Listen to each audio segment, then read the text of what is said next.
எனக்கு சினிமாவில் இருக்கும்போது எப்படி விஜய் மேலே எந்த கொஸ்டினும் வரலையோ, அதே மாதிரி விஜய் பார்ட்டிஸ்குள்ளே வந்த பிறகும் எனக்கு எந்த கொஸ்டினும் விஜய் மேலே வரல. ஏன்னா என்னுடைய எல்லா கொஸ்டின் அங்கே இருக்கிறதே விஜய் இல்லை, நான் தான். அது விஜய் கிடையாது, அது நான் தான். அவர் லவ் பண்ணுறது நான் லவ் பண்ணுற மாதிரி, அவர் சண்டை போடுறது நான், அவர் ஹெல்ப் பண்ணுறது நான் ஹெல்ப் பண்ணுற மாதிரி. அப்போ என்னுடைய ஒரு இமேஜ் தான் விஜய், விஜயோட ஒரு இமேஜ் தான் நான்.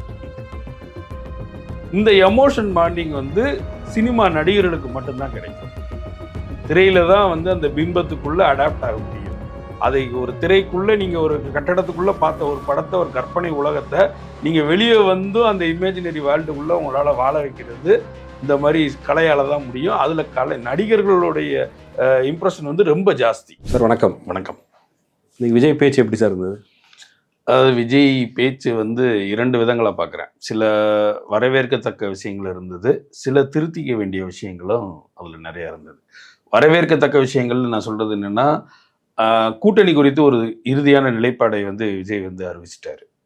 அதில் வந்து அது சூசகமாக கூறப்பட்டதுன்றதை தாண்டி அதிலிருந்து எடுத்துக்கொள்ள வேண்டிய விஷயங்களும், இந்த அரசியலை எப்படி பார்க்கணும், அதாவது நான் தொண்டர்களுக்கும் அவரும் வந்து எப்படி பார்க்குறேன், அவருடைய சேஞ்ச் ஓவர் இருக்கு இல்லையா, அதாவது வந்து ஒரு விஷயங்கள் எல்லாத்துலேயுமே அவர் முடிவெடுக்காமல் தான் எடுத்த முடிவுகள் தொண்டர்களோட முடிவுகளோட ஒத்துப்போகுதா, அப்படி ஒத்துப்போறீங்கன்னா தன்னோட எண்ணத்தை மாற்றிக்கணுன்ற அந்த சேஞ்ச் ஓவரும் இந்த கூட்டத்தில் வந்து நல்லபடியாக தெரிஞ்சிருக்கு.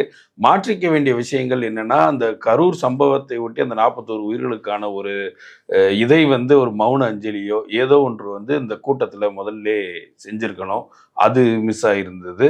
அது போக ஒரு 3ஆம் ஆண்டு தொடக்கம்ன்ற போது கட்சியினுடைய பல்வேறு கட்ட தரப்பினர் இன்னும் கொஞ்சம் கூட வந்து விரிவான ஒரு விழாவாக இதை நடத்தி இருந்திருக்கலாம். இது ரொம்ப சுருக்கமாக சின்னதாக நடந்தது, ஒரு சின்ன விஷயங்களாக நான் பார்க்குறேன். அதே நேரத்தில் அவர் மத்திய அரசினுடைய பட்ஜெட் குறித்து, யூனியன் பட்ஜெட் பற்றி வாய் திறக்கவே இல்லை. இதை எப்படி நம்ம சீரியஸான ஒரு பொலிட்டிஷியனாக எடுத்துக்க முடியும் இவர் பேசுறதுன்னு கேட்குறாங்க. இல்லை அதாவது வந்து இந்த பட்ஜெட்டை தாக்கல் செய்யும் போது திமுக உள்ளே இருந்தது. அதில் கூட்டணியில் இருக்கிற அதிமுக பட்ஜெட் குறித்து வந்து எவ்வளோ தீவிரமாக வினையாற்றுச்சுன்ற கேள்வி வரல. அது ஒரு கட்சி ஆரம்பித்து 2 வருஷத்துமே அதுவே இப்போ தான் தப்பி தவறி அங்கிட்டு இங்கிட்டுமா நடந்து வந்துக்கிட்டு இருக்கு. அதுக்கு ஏன் நீ இது சொல்லலை, இதுக்கு அன்றைக்கி வெளியே வந்து இவர் சொல்லியிருக்காரு, நிர்மல்குமார் வந்து பட்ஜெட் பற்றி எங்களுடைய நிலைப்பாடு என்னன்றதை சொல்லியிருக்காரு. அதெல்லாம் வந்து பட்ஜெட் குறித்த அளவுக்கு அரசியல் அறிவோடு விஜய் இருப்பாரான்றது சந்தேகம். அது வர்ற காலங்களில் தான் அவர் வந்து அதை தெரிஞ்சுக்கிட்டு இனிமேல் தான் கருத்து சொல்லுவார். அதனால் எடுத்த உடனே இவ்வளோ பெரிய கேள்வியெல்லாம் விஜய்கிட்ட நீங்கள் கேட்டீங்கன்னா அதற்குண்டான அதை வைத்து அளவிட முடியாது. இல்லை, எடுத்த உடனே பெரிய பதவி தானே அவர் கேட்குறாரு. அவர் ஒன்றும் கவுன்சிலரோ எம்எல்ஏக்கு ஆசைப்படல. முதலமைச்சர் இருக்கைக்கு ஆசைப்படுறாருன்னா அப்போ உங்கள் கருத்து என்னன்னு தெரிஞ்சுக்கிறதுக்கான உரிமை மக்களுக்கு இருக்கு. மக்களுக்கு இருக்கு, அதை வந்து 100% இருக்கு. ஆனால் எனக்கு அதை சொல்ல வேண்டிய சொல்லக்கூடாதுன்ற உரிமை எனக்கு இருக்குன்னு அவர் நினைச்சுக்கிறாருல்ல. நீங்க என்ன செய்வீங்க? அதுக்கு தனி மனிதனா தளபதி விஜயா இருந்தா அது அவர் விருப்பம். இன்னைக்கு ஒரு கட்சியின் தலைவர் என்ன ஓட்டு போடுங்கன்னு நீங்க கேக்குறீங்க. அப்ப எனக்கு அந்த கேள்வி இருக்கும் இல்லையா, உங்களுடைய கருத்து என்னன்னு தெரியல. அதான் நீங்க பட்ஜெட்டில் நீங்க எந்த அளவுக்கு மக்கள் பாதிக்கப்படுவீங்கன்றது நீங்க யதார்த்தமா உணர போறீங்க. இதுல நான் ஒரு வார்த்தை வந்து கருத்தா வந்து சொல்லிட்டா மட்டும், ஒரு கடிதம் எழுதுவதே பழைய திராவிட மாடல்னு முடிச்சிட்டாரு இல்லையா, அந்த இது முடிஞ்சிருச்சு. இப்ப நான் பாமா பட்ஜெட் தப்புதான்ப்பா அப்படின்னு ஒரு வார்த்தை விஜய் சொல்ல போறதுனால என்ன நடக்க போகுது? இல்லை, திமுக பண்ணுற தவறுகளை மட்டும் சுட்டி காட்டுறாரு, சுட்டி காட்டுவேன்னு சொல்கிறாரு. அப்போ மத்திய அரசு தமிழ்நாட்டுக்கான உரிய உரிமைகளையோ அவங்களுக்கான நிதியையோ தரலைன்னு சொல்லும்போது அதையும் சொல்லணும் இல்லையா? இல்லைன்னா ஒரு சந்தேகம் வருது. இல்லை, அவர் மேலே ஒரு சாயம் பூசுறாங்கன்னு கூட வச்சுக்கோங்களேன். அப்போ எனக்கு அந்த சந்தேகம் வருது, அவங்க சொல்கிறது உண்மையாக இருக்குமோ, பிஜேபிக்கும் இவருக்கும் ஏதோ தொடர்பு இருக்கோ அப்படிங்கிற சந்தேகம் வருது. இல்லை, எனக்கு பட்ஜெட் குறித்து விளக்குற அளவுக்கு அவருக்கு விளக்கம் தெரிஞ்சிருக்குமான்றது தெரியல. இல்லை, நீங்கள் எந்த விஷயத்தில் விஜய் வந்து பாஜகவை எதிர்த்து பேசுவாரோ, அவர் ஜனநாயக விஷயத்திலே பாஜகவை எதிர்த்து பேசலை. அது என்ன தனிப்பட்ட பிரச்சனை, அதனால் நான் பேசலைன்னு சொல்லி விட்டுட்டார் இல்லையா? அப்படிங்கும்போது இன்றைக்கு வந்து கூட்டணின்ற ஒரு விஷயத்தில் அவர் சொல்கிறார்ல, இது வந்து அதிமுக கூட்டணி இல்லை, இது ஒரு பாஜக தலைமையிலான கூட்டணின்றது பாஜகவுக்கு எதிரான ஸ்டேட்மெண்ட் தானே. இப்போ நீங்கள் பட்ஜெட்டுக்கு எதிராக விஜய் ஏன் பேசலைன்னா, விஜய் அதை தெரிஞ்சிருக்க வாய்ப்பு இல்லை எனக்கு தெரிஞ்சு. நீங்கள் ஏன் அதை தெரிஞ்சுக்கலன்னா, அதை தெரிஞ்சு கொண்டு தான் நீ அரசியல் பண்ணணுமா அப்படிங்கிற எல்லா கொஸ்டினையும் நீங்கள் தான் வைக்கிறீங்களே தவிர, கூட இருக்கிறவர்களோ அவரை ஆதரிக்கிறவர்களோ அந்த கொஸ்டினை வைக்க போகிறதே இல்லை. அவர் ஏன் பதில் சொல்ல போறீங்கன்ற கொஸ்டினையும் கேட்க போகிறது இல்லை. அது எல்லாத்தையுமே அவர் தெரிஞ்சுக்குவார், அவர் ஒன்று செய்வார் நமக்கு. இல்லை, எல்லாத்தையும் எல்லாரும் தெரிஞ்சுக்கணும்னு அவசியம் இல்லை. பல தலைவர்கள் உள்ள வரும்போது தெரியாம தான் வந்திருப்பாங்க. அதன் பிறகு கத்துக்கிட்டு வந்தவங்க இருக்காங்க. இல்ல அவருக்கு தெரியலனா கூட அதுக்கான எக்ஸ்பர்ட்ஸ வச்சு எழுதி குடுக்கலாம். இப்ப அவரும் எத்தனையோ அறிக்கைகள் வெளியிட்டிருக்காரு. அது எல்லாத்துலயும் அவர் சப்ஜெக்ட் மேட்டர் எக்ஸ்பர்ட்டா இருப்பாருன்னு நம்ம சொல்ல முடியாது. இப்ப ஏன் இந்த கேள்வி வருது அப்படின்னா, இவர் எல்லா விஷயத்திலயுமே இப்படி இருக்காருன்னா பரவால்ல. செலக்டிவா இருக்காரு. மாநில அரசு சார்ந்த விஷயங்கள்னா கேள்வி கேட்கிறாரு, கடுமையான விமர்சனங்கள வைக்கிறாரு. ம். அது மத்திய அரசு தொடர்புடையதா இருந்தா அமைதியாயிடுறாரு. அதனால தானே அந்த கேள்வி வருது. மறுபடியும் நம்ம அதனால தான் கேட்க வேண்டியதா இருக்கு. இல்ல பட்ஜெட் குறித்து ஏன் விளக்கம் கொடுக்கல அப்படிங்கிற இந்த இல்ல அடுத்த விளக்கம் குடுக்கலனா கூட கருத்தையாவது ஒரு லைன்ல கூட சொல்லலாமே. நான் ம். வரவேற்கிறேன் அல்லது எதிர்க்கிறேன். ம். இவ்வளவுதானே. வரவேற்கிறீங்க அப்படின்னா அதுக்கு ஏதாவது ஒரு காரணம் இருந்தா அது. ஏன் எதிர்க்கிறேன்? அதுக்கு ஒரு காரணம். முடிஞ்சு போச்சு. ம். இல்ல அவ்வளவு அதாவது நீங்க அந்த கட்சியில வந்து அப்படி எதிர்பார்க்கவே முடியல. அப்படி ரியாக்ட் பண்ற ஒரு கட்சியாவே அது இல்ல. இல்லையா? அது வந்து அது ஒரு புது பேட்டர்ன இந்த பொலிட்டிக்கல்ல உருவாக்குது. கேட்டா அப்படிதான் அதோடைய விளக்கமோ, அதுக்கு உண்டான அதாவது அதற்கு இருக்கக்கூடிய ஆதரவுகளை நீங்க எதிர்நோக்கி பார்த்தீங்கன்னா, அந்த பேட்டர்ன் ரைட்டோன்றதும் நம்ம எண்ண வைக்குது. அப்படி இத்தனை வருடம் பட்ஜெட்டுக்கு எதிர்ப்பு தெரிவித்தவர்களும், பட்ஜெட்டுக்கு ஆதரவு தெரிவித்தவர்களும் அந்த பட்ஜெட்ட என்னத்த புரட்டி போட்டாங்கன்னு பார்த்தா ஒண்ணுமே இல்லாம இருக்கு. வெறும் வார்த்தைகளால ஒரு எதிர்ப்புன்றது, ஒரு என்ன நிலைப்பாடு எடுக்க போகுது ஒரு கட்சி? ஏன்னா வந்து இத்தனை 30, 50, 60 வருடங்களா திராவிட இயக்கம் பல்வேறு 60 பட்ஜெட்டையும் பார்த்து 60 பட்ஜெட்டுக்கு விளக்கமும், ஆதரவும் தெரிவிச்சுக்கிட்டு தான் இருக்காங்க. இல்லையா? அப்போ வந்து அந்த பட்ஜெட்டில் வெறும் ஆதரவோ, எதிர்ப்போ அப்படிங்கிற ஒரு எழுத்து பதிவுகள் ஒரு பெரிய மாற்றம் இல்லைன்னு கூட இந்த ஜெனரேஷன் நினைக்கலாம்ல. இல்ல அப்படி ஆதரவும், எதிர்ப்பும் தெரிவிச்சுட்டு இருக்கிற திமுக தான் 75 ஆண்டுகள் கழித்து இன்னைக்கும் ஆட்சியில இருக்கு. ம்.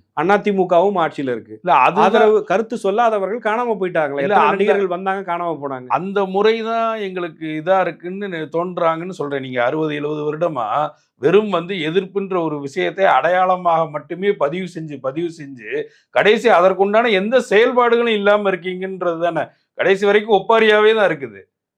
அதுக்குண்டு 20 வருஷம் உங்கள வந்து மத்தியில் இருக்கக்கூடிய ஒரு அரசு திமுகவும், அதிமுகவையும் வெறும் தமிழகத்துல இருக்கக்கூடிய ஒரு கட்சியா தான் பாக்குது. அது காங்கிரஸ் வந்தாலும் சரி, பிஜேபி வந்தாலும் சரி.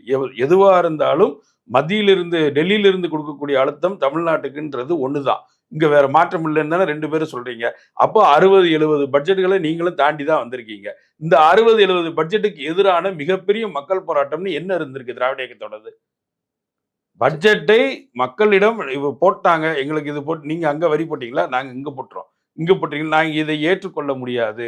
இதை முழுமையாக செய்ய முடியாதுன்னு ஒரு பட்ஜெட் பத்தின ஒரு முழுமையான ஒரு மக்கள் போராட்டங்களை வந்து திராவிட கட்சிகள் எங்க எடுத்திருக்கு? எடுக்கலைல்ல. அப்ப நீங்க பட்ஜெட்ன்ற ஒன்று குறித்து பெருவாரியான மக்கள் வந்து அது என்னன்றத புரிஞ்சுக்கிறதுக்கே அவங்களுக்கு வந்து நாளாகும். இன்னும் வந்து என்ன விலை நீங்க அடிப்படையில இருக்கக்கூடிய பொருட்கள் விலையேறினா, ஒரு சாப்பாட்டு பண்டமோ, இல்ல போக்குவரத்தோ, ட்ரெயினோ இந்த மாரியான விலையேறினா மட்டும்தான் பட்ஜெட்ன்ற ஒரு விஷயத்த வந்து மக்கள் அத தான் கவனிப்பாங்க. அதை தாண்டி இதுல இப்ப இந்த கொள்முதல் விலையில வந்து விலையேற்றம்னு சொல்றாங்க. அதே மாரி வந்து கனிம வளங்களை வந்து மாநில பட்டியலிருந்து மத்திய பட்டியலுக்கு மாத்துறதுன்றதுல மிகப்பெரிய இதெல்லாம் இருக்குன்னு சொல்லி பட்ஜெட்ல சொல்றாங்க. இது குறித்தெல்லாம் வந்து இங்க இருக்க கட்சி அதாவது கூட்டணியில் இருக்கக்கூடிய கட்சிகளும் சரி, மற்ற கட்சிகளும் என்ன செய்ய போறாங்க? இப்ப இந்த கொஸ்டின் வந்து எல்லாருக்குமே சேர்த்தது தான். இது விஜய்க்கு மட்டும் தனியானது மட்டும் இல்ல. அதாவது சம்பிரதாயத்துக்கு அவங்கலாம் கருத்து சொல்றாங்க. அப்படி ஒரு கருத்த சொல்லாமயே இருந்துடலாம்னு அப்படி சொல்றீங்களா? இல்லன்னு நினைக்கிறாங்க அவங்க. அதாவது வெறும் சம்பிரதாயமா ஒரு கருத்த வந்து விஜய் வந்து சொல்லிட்டு போக வேண்டாம் ஒரு விஷயத்துல. ஒரு பட்ஜெட்னா, பட்ஜெட்டுக்கு வந்து உடனே அதுக்கு ஆதரவோ, எதிர்ப்போ தெரிவிச்சு ஒரே ஒரு கருத்த மட்டும் சொல்லிட்டு போக வேண்டிய அவசியம் இல்ல. அதுக்கு அவர் வந்து ஒரு தீவிரமான ஒரு விளக்கத்தை 30 நாள் கழித்து கொடுப்பார்.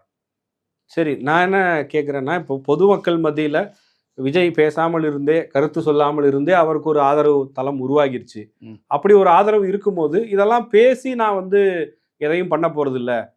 நான் என்ன பண்ணாலும் மக்கள் ஏத்துக்கிறாங்கன்ற ஒரு மனநிலைக்கு விஜய் வந்துட்டாரு. அப்படி வந்து தான் அத பண்றாருன்னா கூட, அது சரியான அணுகுமுறையா? இன்னைக்கு நாளைக்கு ஓகேவா இருக்கலாம். ஒரு தொலைநோக்கு பார்வை உள்ள அரசியல்வாதின்னு தன்னை சொல்லிக்கிற விஜய், இப்படி இருப்பது சரியா? மக்கள் அவர கேள்வி கேட்கல, மக்கள் அவர்ட்ட அதெல்லாம் எதிர்பார்க்கலன்னா கூட இந்த அணுகுமுறை சரியா? இல்ல அதாவது என்னன்னா, இந்த அணுகுமுறை சரியான்னா, இதை பேசி கடந்து சென்ற பல்வேறு அரசியல் தலைவர் வன்மை உள்ள ஒவ்வொரு விஷயத்தையும் டாக்டிக்கா பேசி கடப்பாருப்பா அப்படின்னு பார்த்த நிறைய அரசியல்வாதிகளை நம்ம பார்த்துருக்கோம். அவங்கெல்லாம் காலத்துல என்ன ஆயிடுறாங்கன்னா, அரசியலின் அங்கிட்டு இங்கிட்டுமான நிறைய மேடு பள்ளங்கள்ல கடைசி அவங்க எது பேசினாங்களோ அதாலே அவங்க வீழ்ந்து போறாங்க. எடுத்து பார்த்திருந்தா இதெல்லாம் இவர் பேசியிருக்க வேண்டாமே. இதெல்லாம் இப்படி அப்படின்னு நம்ம எல்லாரும் பெரியார்ல இருந்து எல்லார் மேலேயுமே அதே கருத்தை வந்து நம்ம வைக்கிறோம். ஆக்சுவலா இதுதான் இந்த அரசியல் மாற்றத்துல மிகப்பெரிய விஷயமா நான் நினைக்கிறேன். இன்னைக்கு இருக்க ஜெனரேஷன் மாறி இருக்குது இல்லையா? நீ அரசியல்வாதின்றதுக்காக உன் விருப்பத்துக்கு எல்லாத்தையும் எங்க கிட்ட பேசிட முடியாது. நீ ஸ்டாண்ட்ல ரெடியா இரு. நாங்க பொலிட்டிக்கல் தளம் என்னன்றதை நாங்க உணர்ந்துக்கிறோம். எங்க உணர்ச்சிய நாங்க வந்து அத பல்வேறு கோணங்கள்ல நாங்க உணர்ந்து ஆராய்ச்சி செஞ்சு எல்லாத்தையுமே நாங்க செஞ்சுக்கிறோம். இறுதியா நாங்க யோசிச்சு என்ன ஒவ்வொரு நாளும் ஒண்ணு நடக்கும் பாலிடிக்ஸ்ல இல்லையா? ஒரு நாள் ஒரு வாரம் இவரு ஹைல இருப்பாரு. 2வது வாரம் அதே டாபிக்ல இன்னொருத்தர் டவுன்ல இறங்கிருவாரு. 3வது வாரம் இப்படி நடந்துருவாரு. இப்படி அப் அண்ட் டவுன்ஸா இறங்கி நடந்து கடைசியா 30 நாள் கழிச்சு அந்த விஷயத்த திரும்பி பார்த்தீங்கன்னா, அதுக்குள்ள ஒண்ணுமே இருக்காது. இதுக்காடா கொந்தளிச்சோம்? இதுக்காடா நம்ம வந்து கண்ணீர் விட்டோம்? இதுக்கா இவ்வளவு காமெடி பண்ணோம்? இதையா இப்படி பண்ணோம்னு நீங்க 30 நாள் கழிச்சு அந்த பின்னாடி நடந்த அப்புறம் ஃபிளாஷ்பேக்க திரும்பி பார்த்தீங்கன்னா, நீங்க தான் காமெடி ஆயிருப்பீங்க. அப்ப இந்த 30 நாள் கழிச்சு ஒரு விஷயத்த ஓபன் பண்ணி காட்டும்போது, நீங்க ஒரு அரசியல் என்னன்றத புரிஞ்சுக்கிறீங்கல்ல. நான் பேசாம இருக்க போய் தானே நீங்க புரிஞ்சுக்கிறீங்க அத. இப்ப நான் நாளே டே 1 இத ஒண்ணு பேசிட்டேன்னா, நீங்க ஒரு ஸ்டாண்ட் எடுக்க வேண்டிய அவசியம் வருதுல்ல. தப்போ ரைட்டோ நீங்க எனக்கு தொண்டங்கன்றதுனால, எனக்கு நீங்க ஒரு முட்டு குடுக்க வேண்டிய அவசியம் உங்களுக்கு ஏற்படுதுல்ல. நீங்க 30 நாளும் அதுல என்ன தப்பு இருந்தாலும் முட்டு குடுப்பீங்க. இல்லையா? ஆமாங்க. இருக்கட்டுங்க. அதெல்லாம் இன்னைக்கு இருக்க அதாவது ஒரு தவறு நடக்கும்போது, அந்த தவறுல எது சரி, எது தவறுன்னு பார்க்கிறத விட்டுட்டு, அந்த தவறை செய்த நபர் யாரு? அப்படின்ற அரசியல் அடிப்படையில அதுக்கு ஆதரவு தெரிவிக்கிறது, எதிர்ப்பு தெரிவிக்கிறது எவ்வளவு பெரிய தப்பான விஷயம். ஏன்? அதுல ஒரு ஸ்டாண்ட் அந்த பார்ட்டி எடுக்கிறதுனால தானே வருது. எடுக்காம விடுங்க. இப்ப நீங்க இது இஷ்யூ இந்த ஜனநாயக இஷ்யூல இதுல இருக்கட்டுமே, அதாவது தாவேகாவினருக்கு சுதந்திரமா கருத்து சொல்ற உரிமை இந்த 30 நாள் இருந்துச்சா இல்லையா? யாருனாலும் சொல்லலாம்ல. கட்சி எந்த இதுவும் சொல்லல. கட்சி யாரையும் குறிப்பிட்டு காட்டல. அப்ப நீங்க புதுசா அரசியல் பழகுறவர்களுக்கு தலைவர் அமைதியா இருப்பதன் மூலமா அவர்கள் அரசியல் கற்றுக்கொள்கிறார்கள். இறுதியில நீங்க எனக்கு என்னைய வச்சு தானே இந்த கேமே நடக்குது. எனக்கு என்ன நடந்துச்சு நான் ஓபன் பண்றேன். ஓபன் பண்ணும்போது நீங்க ஒரு அரசியல் கத்துக்கிட்டீங்க இல்லையா? அதையும் இதையும் மிங்கிள் பண்ணி புதுசா ஒண்ணு எடுத்துட்டு அடுத்த கட்டத்துக்கு போங்க. இல்ல இன்னொரு விஷயம் என்னன்னா சார், இப்ப அவர் நடிகர் அப்படின்ற ஒரு அடையாளத்தோட தான் எல்லாருக்கும் தெரியும். அரசியல்வாதியா மாறியும் 2 வருஷம் முடிஞ்சு 3வது வருஷம் தொடங்குது. இந்த 2க்குமான ஒரு வேறுபாடு இருக்கணும்னு நினைக்கிறீங்களா? ஒரு கோடு இருக்கணுமா? ஏன்னா அவர் பல இடங்கள்ல ஒரு நடிகரா நமக்கு தெரிகிறாரு. மேடையில வந்து நடனம் ஆடுறதா இருக்கட்டும், இல்ல பேசும்போது அவருடைய பேச்சு வந்து ஒரு பஞ்ச் டயலாக் மாரி இருக்கு. இல்ல படங்கள்ல வரக்கூடிய காட்சி அமைப்புகள் மாரி இருக்குன்னுலாம் சொல்றாங்க இல்லையா? அத வந்து ரசிகர்கள் ஏத்துக்கிறாங்க. நமக்கு நல்லா தெரியுது. ஆனா நம்மை போன்றவர்களுக்கும், இல்ல வெளியில இருக்கக்கூடிய விஜய் ரசிகர்கள் அல்லாதவர்களுக்கும் ஒரு கேள்வி வந்துகிட்டே இருக்கு. இவரு தான் வந்துட்டாரே சினிமாவ விட்டு. இன்னைக்கு அவர் சொல்றாரு, நான் சினிமாவ விட்டாலும் நீங்க விடலன்னு. ஆனா அவருடைய நடை, உடை, பாவனை, அவருடைய தோற்றம் இதெல்லாம் பார்க்கும்போது, இன்னும் ஒரு நடிகராக இருப்பதைத்தான் தன்னுடைய ஆதரவாளர்கள் விரும்புகிறார்கள். அப்படிங்கிறத வெளிப்படுத்துற மாரி தோணுது. அது சரியா? இல்ல 2த்துக்கும் நடுவுல ஒரு கோடு போட்டு, தன்னை ஒரு பொலிட்டீஷியனா அவர் ப்ரொஜெக்ட் பண்ணிக்கிறது தான் நல்லதுன்னு நினைக்கிறீங்களா? இல்ல அது என்னன்னா 2 விஷயங்கள் இருக்கு. நீங்க இதுல வந்து எப்படி பார்க்கணும்னா, ஒரு கருத்தை முன்வைத்து அரசியலுக்குள்ள செயல்படுறவர்களுக்கு தான், அதுபோல தன்னை வந்து அந்த கருத்தினுடைய அடையாளமா காட்டிக்க வேண்டிய அவசியம் இருக்கும். இந்த மாரி இமேஜ முன் வச்சு பாலிடிக்ஸ்குள்ள வர்ற எல்லாருக்குமே, அதாவது நான் சினிமால விஜய ரசிச்சேன். சினிமால விஜய் டான்ஸ் ஆடுனத விரும்பினேன். விஜய் லவ் பண்ணத நான் வந்து ரசிச்சேன். அந்த எமோஷனல் பாண்டிங் அப்படியே தூக்கி கொண்டு வந்து நான் பாலிடிக்ஸ்குள்ள வரும்போது வச்சுட்டேன் அவர் மேல. எனக்கு சினிமால இருக்கும்போது எப்படி விஜய் மேல எந்த கொஸ்டினும் வரலையோ, அதே மாரி விஜய் பாலிடிக்ஸ்குள்ள வந்த பிறகும் எனக்கு எந்த கொஸ்டினும் விஜய் மேல வரல. ஏன்னா, என்னுடைய எல்லா கொஸ்டின் அங்க இருக்கிறதே விஜய் இல்ல நான் தான். அது விஜய் கிடையாது. அது நான் தான். அவர் லவ் பண்றது நான் லவ் பண்ற மாரி. அவர் சண்டை போடுறது அவர் ஹெல்ப் பண்றது நான் ஹெல்ப் பண்ற மாரி. அப்ப என்னுடைய ஒரு இமேஜ் தான் விஜய். விஜயோட ஒரு இமேஜ் தான் நான். இந்த எமோஷன் பாண்டிங் வந்து சினிமா நடிகர்களுக்கு மட்டும் தான் கிடைக்கும். திரையில தான் வந்து அந்த பிம்பத்துக்குள்ள அடாப்ட் ஆக முடியும். அதை ஒரு திரைக்குள்ள நீங்க ஒரு கட்டடத்துக்குள்ள பார்த்த ஒரு படத்த, ஒரு கற்பனை உலகத்த, நீங்க வெளிய வந்தும் அந்த இமேஜினரி வேர்ல்டுக்குள்ள உங்களால வாழ வைக்கிறது, இந்த மாரி கலையால தான் முடியும். அதுல நடிகர்களுடைய இம்ப்ரஷன் வந்து ரொம்ப ஜாஸ்தி. அது வெற்றிக்கு உதவுமான்னு எனக்கு இல்ல கேள்வி வருது. வெற்றிக்கு உதவும்னா, நீங்க அதனால தான் இன்னைக்கு வந்து நீங்க இவ்வளவு பேச முடியாத போதும், இவ்வளவு செயல்படாத போதும், அவர் பின்னாடி அவ்வளவு பேர் போய் நிக்கிறதுக்கு உண்டான காரணம். ஏன்னா விஜயகாந்த் ஒரு ஆக்ஷன் ஹீரோவா இருந்தார். இன்னைக்கு மக்கள் மத்தியிலயும் சரி, எல்லா இடத்துலயும் விஜயகாந்த் பத்தின இமேஜ் வேற. ஆனா அவர் அந்த தீவிரமான அரசியல்ல இருந்த 2011, 16 காலகட்டத்துக்குள்ள அவர் உண்மையிலேயே அவர் தன்னுடைய இயல்பை வெளிப்படுத்தினார். சில இடங்கள்ல கோவப்பட்டாரு, சில பேரை பார்த்து கை ஓங்கியிருப்பாரு. ஆனா அன்னைக்கு அது எப்படி தவறாக புரிய வைக்கப்பட்டது, இல்ல புரிந்து கொள்ளப்பட்டது, அதனால என்ன ஆச்சு அவர் கெரியர்னு நமக்கு தெரியும். கமலஹாசனும் வந்து நடிப்பு உலகத்துல ஒரு சக்கரவர்த்தி, ஒரு இன்டெலெக்சுவலான ஆக்டர் எல்லாமே நமக்கு தெரியும். அரசியலுக்குள்ளேயும் அவர் அதே மாதிரியான ஒரு பேட்டர்னை கடைபிடிச்சு நான் இங்கேயும் இன்டெலெக்சுவல்னு காமிச்சது, அதெல்லாம் அவருக்கு என்ன முடிவை கொடுத்ததுன்னு தெரியும். அதே மாதிரி ஒரு நிலை விஜய்க்கு வந்துராதா? அதை நீங்க சொன்ன 2 உதாரணத்தையுமே எடுத்து பாருங்க. 2 உதாரணமுமே 2யுமே தவிர்த்து விட்டு மாற்று நின்னதுனால தான் ஒரு சக்தியா உருவாச்சு. டியூப்லைட்டையும் டார்ச்சையும் டிவியும் தூக்கி போட்டு உடைச்சதுனால தான் கமலஹாசனால ராஜ்சபா சீட் வாங்க முடிஞ்சது. இல்லையா?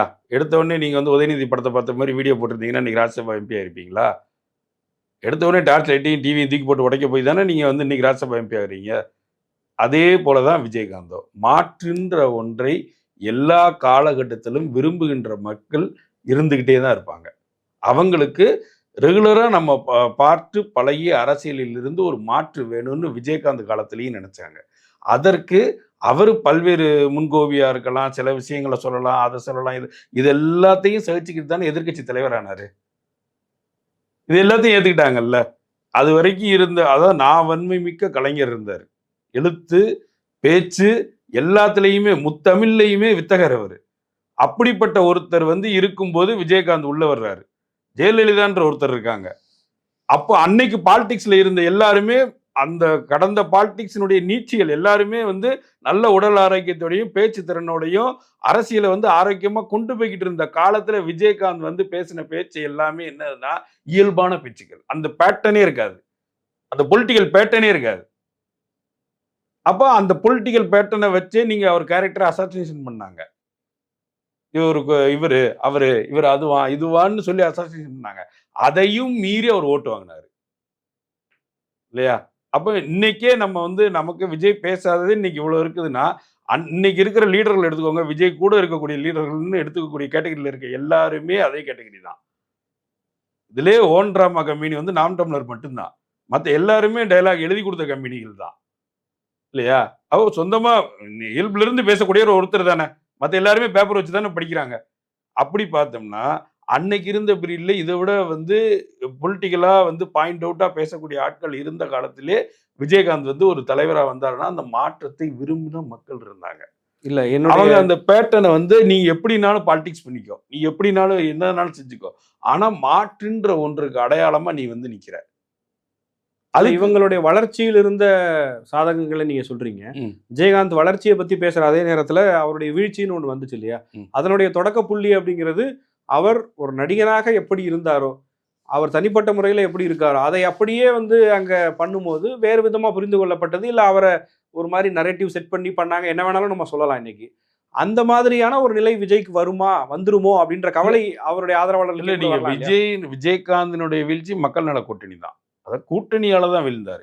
விஜயகாந்த்ன்ற சொந்த குணநலங்களால விஜயகாந்த் எங்கேயுமே வீழல. இன்றைக்கும் விஜயகாந்த் போற்றப்படுவது அவருடைய சொந்த குணநலன்களுக்காக மட்டும்தான். இல்ல இன்னைக்கு கொண்டாடுறவங்க கூட, அன்னைக்கு அவர கேலி பண்ணவங்களும், விமர்சனம் பண்ணவங்களும், ட்ரால் பண்ணவங்களும் எவ்வளவோ பேர் இருக்காங்களே. ஒரு இருக்காங்க.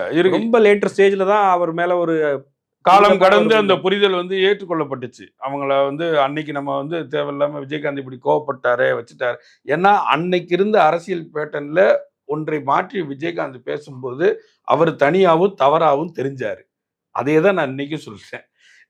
நீங்க ரெகுலரா ஒரு அரசியல் பேட்டர்ன வந்து ஃபாலோ பண்ணி வச்சிருக்கீங்க. ஒண்ணுக்குன்னா வந்து எதிர்ப்பு கடிதம் எழுதுறது, அழுத்தம் குடுக்குறது, மென்மையான அழுத்தம் குடுக்குறது, இதெல்லாம் ஒரு பேட்டர்னா நீங்க வச்சிருக்கீங்கல்ல. இது இல்லாத ஒரு பேட்டர்னுக்கு ஒருத்தர் போகும்போது, 1000 கொஸ்டின நீங்க திரும்ப திரும்ப அவர் மேல வைக்கிறீங்க. ஆனா என்னன்னா, நாளைக்கான பொலிட்டிக்கல் பேட்டர்ன் இதுதான். ஏன்னா, இன்னைக்கு இருக்கிற ஜெனரேஷன் அத தான் விரும்புது. அத ஃபாலோ பண்ணுது.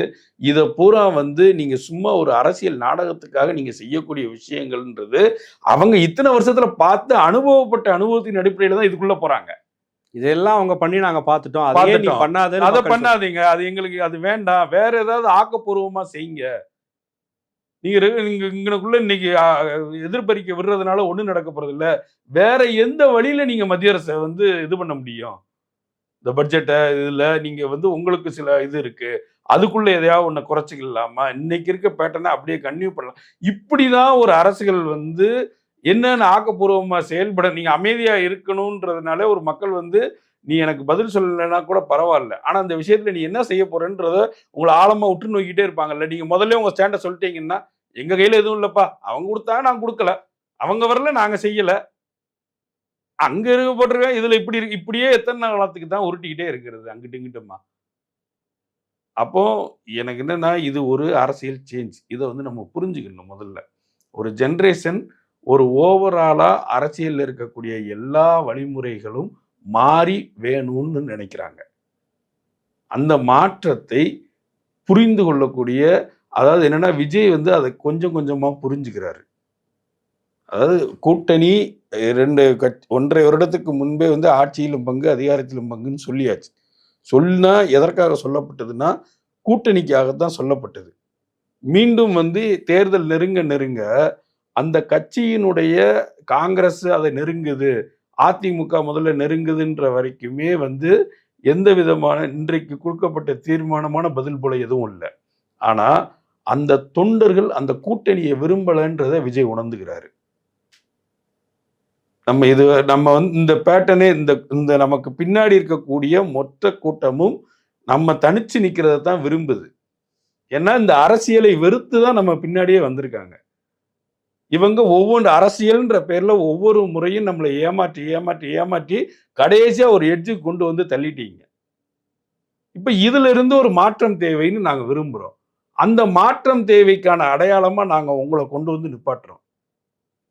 அவருமே என்ன சொன்னாரு, நான் முதன்மை தொண்டன் தான் சொல்றாரு இல்லையா, தலைவர்னு சொல்லிக்கல, நான் முதன்மை தொண்டன். அப்போ அந்த தொண்டர்களிடமிருந்து வரக்கூடிய கருத்துக்களை எடுத்துக்கிட்டு தன்னை சேஞ்ச் பண்ணிக்கிறாரு. கூட்டணி வைக்கணும்னு நினைச்சாரு தான். ஆனா கூட்டணி வைக்க முடியாது இந்த கூட்டத்தை வைத்து. ஏன்னா இது ஒரு சேஞ்ச் ஓவரை விரும்புது. முதல்ல அந்த சேஞ்சுக்கு நம்பிக்கைக்குரிய ஒருவரா நீங்க இருப்பீங்கன்னு நினைச்சு உங்க பின்னாடி நிக்கிறோம்னு சொல்றாங்க. அப்ப அவங்களோட நம்பிக்கையின் அடிப்படையில் கூட்டணி வேண்டான்றதை இன்னைக்கு பகிரங்கமா சொல்லிட்டாரு. இது இந்த கூட்டத்தினுடைய ஒரு மிக முக்கியமான ஒரு மைல்கல் நான் நினைக்கிறேன். நன்றி சார்.